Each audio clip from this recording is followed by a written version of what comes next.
Alright, in this video, ipapakita ko sa inyo ang actual performance ng laptop na ito at para malaman kung pwede pa itong gamitin ngayon 2021. Ang model ng unit ay 14-AC034TU from HP. Galing sa official website ng HP, heto naman ang detailed specs nito. Dual core na Intel Celeron at 2GB DDR3 memory na may speed na 1600 MHz. Parang specs ng isang netbook, di ba? Pinalitan ko ang HDD nito ng 128GB SSD para medyo maging responsive ang system. Alright, dito ngayon sa desktop, check natin sa Task Manager yung specifications.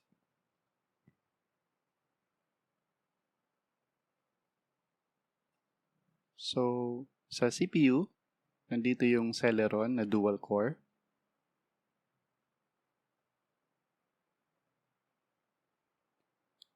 For memory naman, 2GB DDR3.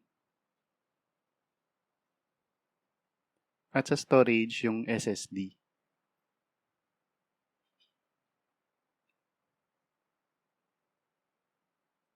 Mag-open na rin ako ng ilang Office apps, pero ito ay from LibreOffice. So, yung Writer, ito yung equivalent ng Microsoft Word.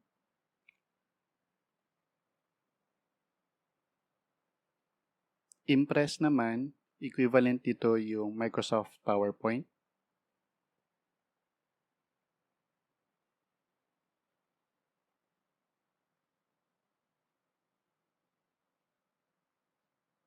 And lastly, yung Calc, which is equivalent naman niya yung Microsoft Excel.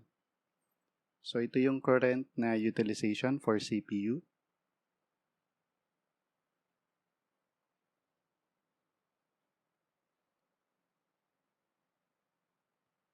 Alright, so mag-open naman tayo ng web browser. Gamit ko ngayon is Mozilla Firefox. Check natin yung current utilization. So, as you can see, 100% yung CPU utilization natin.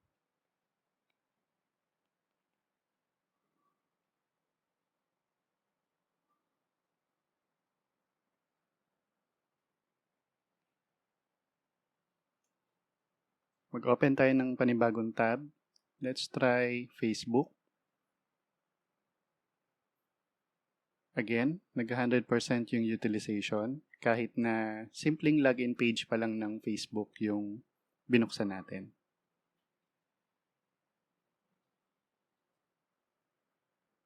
Next is mag-open ako ng Yahoo website.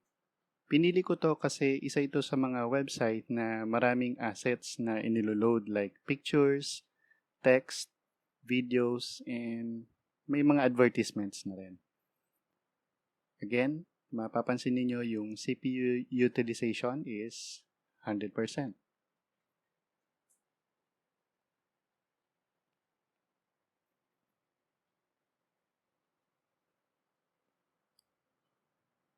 Mag-open naman tayo ng isang video from my page para masubukan natin yung video streaming. And again, makikita natin na 100% yung CPU utilization.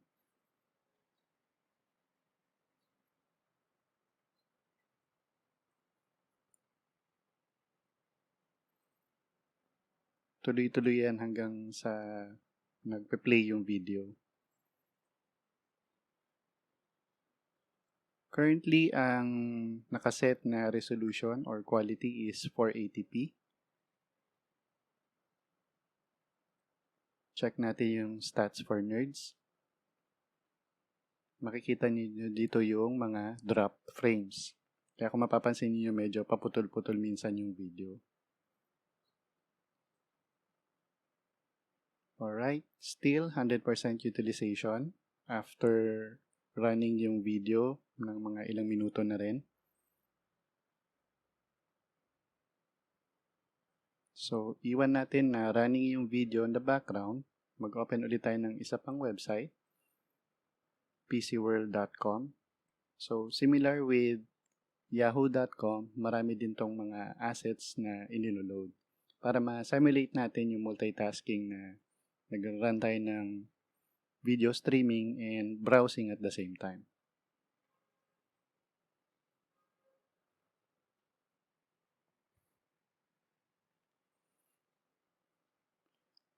Alright, so papalitan naman natin yung resolution ng video to 720p, 60 frames per second para makita natin kung kaya ba talaga ng system na i-play yung ganitong quality ng video. Kasi 480p is okay siya sa mga mobile devices na may mga maliliit na screen. But for laptop and desktop screens kasi medyo pixelated pa siya tignan. So 720p at least minimum sa kanila. Pero right now, talagang sobrang naging choppy yung video and sobrang dami ng frame drops based dun sa statistics ng YouTube.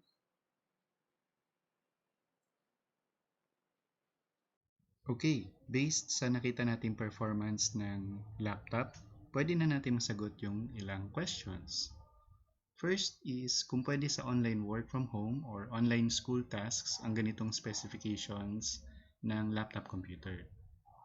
So, technically, yes, pwede siya mag-run pero siguro ito ay para ma-test yung patience ng user, no?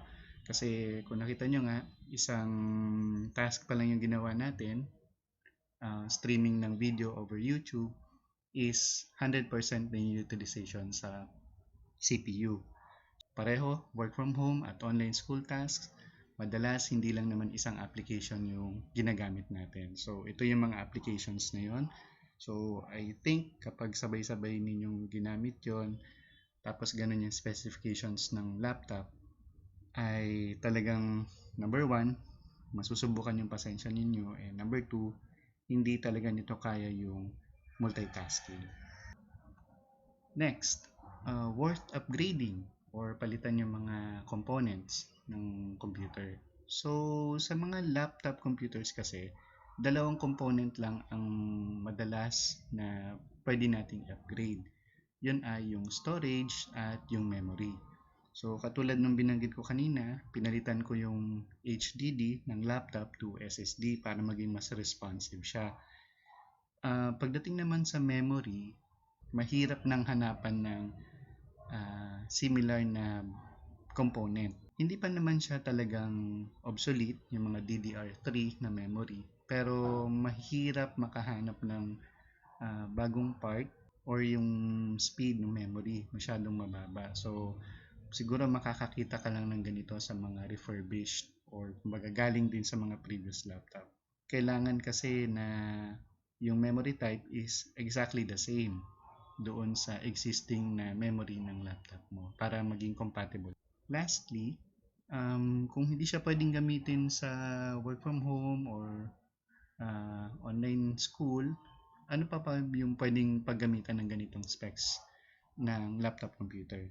Sa tingin ko, first is for educational purposes, lalong-lalo na yung sa mga first-time computer users.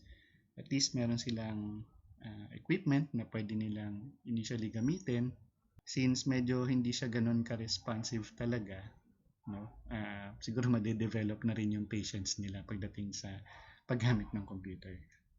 Pero kidding aside, sa mga entry level or talagang first time computer users, pwede nila tong gamitin as testing ground, kumbaga, sa pag-explore nila sa world of computers.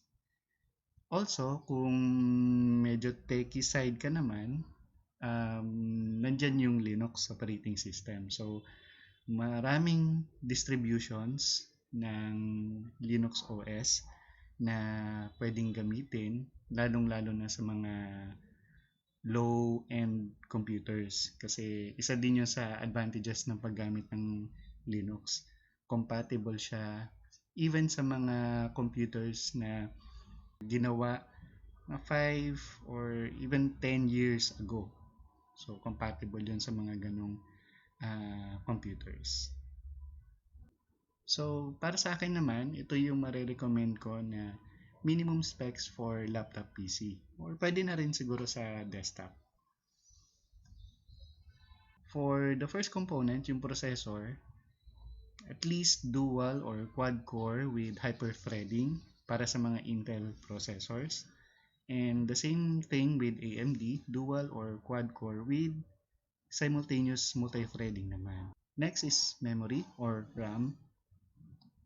Basic is 4 GB na DDR3 or DDR4 for basic tasks like web browsing or office apps. Pero mas ma-recommend ko talaga na minimum is at least 8 GB na DDR3 or DDR4. So bakit ko pa sinama yung 4 GB? Pag nag-check kasi kayo online and even sa mga stores, sa mga mall, makikita ninyo na marami pa rin yung base model na 4 GB ang memory. Whether second hand or brand new, ito yung madalas pa rin natin nakikita. Kung may makikita kayo na 8 GB model, go for that. For storage, pagdating sa laptop, kadalasan isang slot lang talaga yung pwede natin magamit for upgrade. So, go for SSD as much as possible. 240 GB or higher kung ano yung kaya sa budget, better. Sa mga desktop PC naman kasi medyo mas madali and maraming slot na available. So, ang kadalasang combination nun is SSD for the operating system and then 500 GB to 1 TB na HDD naman for mass storage ng mga files, and dito na rin ini-install yung mga applications. So, separate yung OS sa mga applications and files para mas mabilis yung response time ng system. And then lastly, graphics card. May asterisk siya kasi optional. Sa mga laptop, madalas makikita na rin natin na may naka-indicate doon na dedicated VRAM or video memory. So, kung may makikita kayong ganun, better.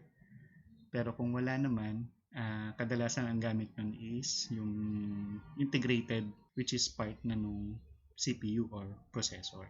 Okay, that's it for this video. Sana may nakuha kayong insight, particularly kung kayo ay tumitingin ngayon ng laptop or desktop computers na bibilhin. Thank you for watching.